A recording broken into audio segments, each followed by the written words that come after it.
Good morning. It's time for Bible Basics number 2. And this morning I want to touch on a very important topic. I want to call it ultimate covenant, the ultimate covenant, or the eternal covenant, if you want. Because I want to make the statement that I don't think there's many topics in the Bible, whether it's, God's calling of Israel,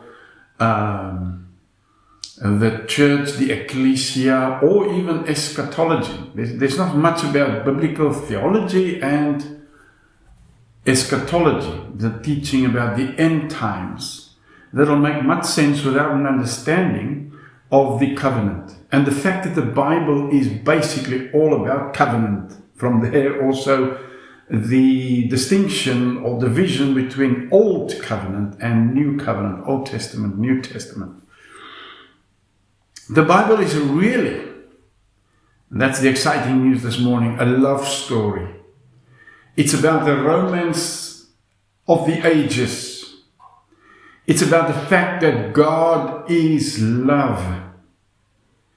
And that in this love, God used covenant to reach out to humanity and to give humanity a framework of understanding His love and the greatness and the sacredness and the holiness of His love.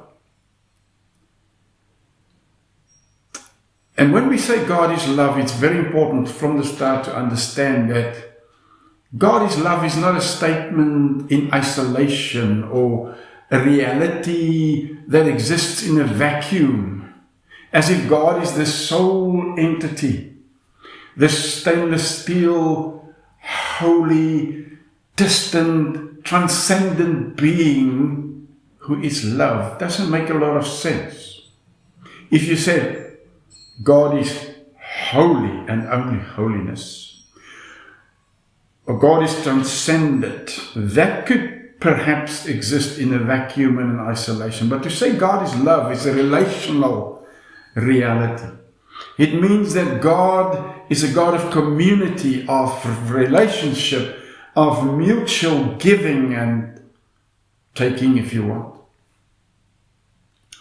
So we learn, especially from the New Covenant, the New Testament, and the revelation that Jesus Christ has brought, but that I will show you later, that existed even in the Old Testament, that God is always in community. God, it's always the community of Father, Son, and Holy Spirit. I actually want to say, today we can say Father, Sons, and Holy Spirit. But even in the Old Testament, there were the sons of God, and we're going to refer to them as well. God always wanted sons, and to involve sons, and to involve others in His relationship. God is a God of intimacy, as I said. A very romantic God. God is the one who from the very start, even when Adam and Eve moved away from God, rebelled against God, God was the one taking the initiative, coming to, as He used to do in the garden, walk with Adam and Eve, communicate with them. And when He suddenly couldn't find them, although I have a good suspicion that He knew where they were, but He was the one crying out, Adam, where are you? And He eventually found them hiding in the bushes, busy preparing something to hide their nakedness, but much more about that later. But love, this love that we're talking about, always wants to increase, always wants to share, always wants to include others in that relationship. Let us make man in our image, I believe, came from this deep-seated love, this deep-rooted love in the community of Father, Son, and Spirit. They had so much joy, they had so much love, they had so much to give, and love just wants to increase and include and add to that beautiful relationship. We know it is, and unfortunately it's not true for all parents, but I believe that most parents do want to also see the love between husband and wife being expressed in their children, in their little image bearers. And therefore God said, let us make man in our image. And he told them, he said, you be my imagers. You be fruitful. Go out. Spread this earth, this creation that I've given you, with more images of you that will at the same time be images of me. And I believe God gave us the covenant as a framework to understand the sacredness, the importance, the depth of this love relationship. And therefore, covenant was always cut. It was a sacred, and it is still a sacred union that takes place based on stipulations that consisted of conditions for keeping this relationship going, of a mutual sharing. My name becomes your name becomes mine, and my weapons become your weapons. We share life and we share it alike. So the covenants always contained very serious stipulations and conditions. And part of those were also promises. If you keep this relationship, if you honor the sacredness of this relationship, then all these wonderful blessings will come upon you. And I will curse those who curse you. I will fight for you. I will be on your side. Whoever touches you touches me. But there were also very serious curses that were mentioned, which I personally don't believe. God said, I'm going to be so angry when you do this or you don't honor this covenant. He was just spelling out the logical consequences of not honoring your relationship with your fellow covenant partner, especially then with God. There will be consequences. It is built into the very fabric of things. Love cannot be shunned.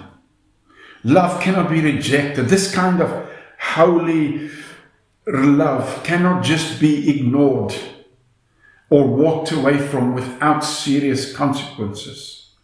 And I believe we see something of that play out in any marriage gone wrong, in any marriage breakup that has serious consequences, not just for the two parties involved, the husband, wife, but also the children. So I believe the Bible talks about and reveals to us an ultimate covenant, an overarching covenant, a relationship, a love relationship that existed even before God created anything. A love relationship that existed from eternity. You see, I believe love is the very dynamo of the cosmos. If we can get some grasp of who and what God is and what existed before anything existed, anything material, there was this pulsating, vibrating frequencies of love and joy and peace and fun. And that existed for all eternity. That is the very heart of God.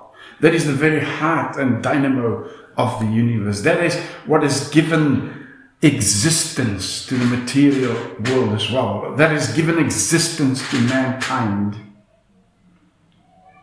And this overarching covenant existed between Father and Son, first and foremost, in the power and in the glory and of the Holy Spirit. And in this community, this covenant existed for all eternity. And God wanted to bring in humanity into that same relationship, into that same covenant.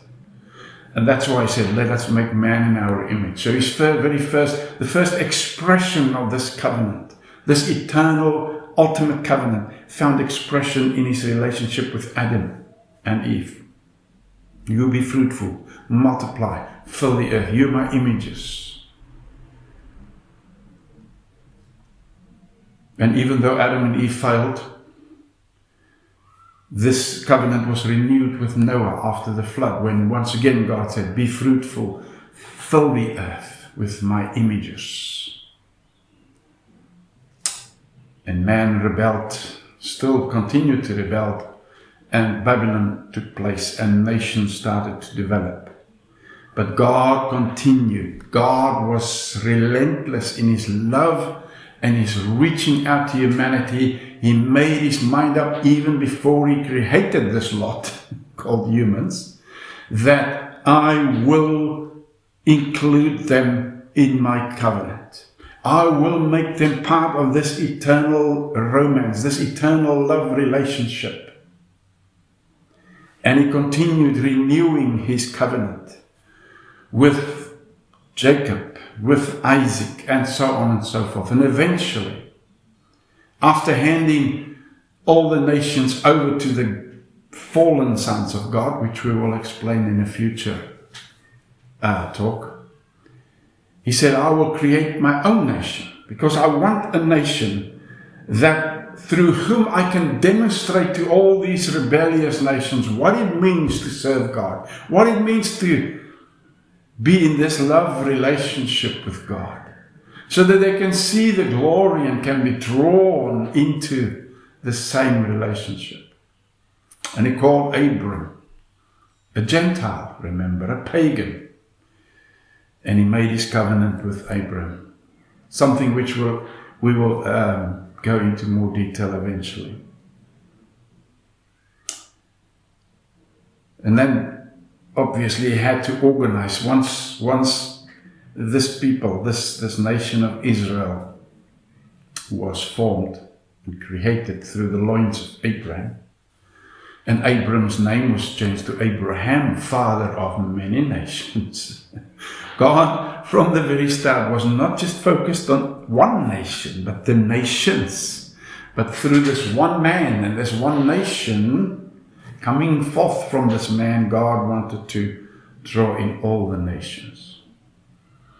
And so this covenant was renewed and also expressed in his relationship with David, which was a type, a shadow type of the Messiah King that was to come. And eventually we see the fulfillment of the eternal covenant, or the expression of the eternal, the ultimate covenant in the new covenant. When Jesus took the bread and the wine and said, this is the covenant. This is my body. Everything is now coming together in me. But more about that later. So I hope you have a wonderful day, and that you are starting to get a taste of the great love of God, and the fact that this book that we're looking at in Bible Basics is a glorious book. And there may be many questions. It's also a dangerous book if misunderstood and misinterpreted, as so many people have experienced. So, all the best, and hopefully very soon I'll put on installment number 3 in our series of Bible Basics. Blessings.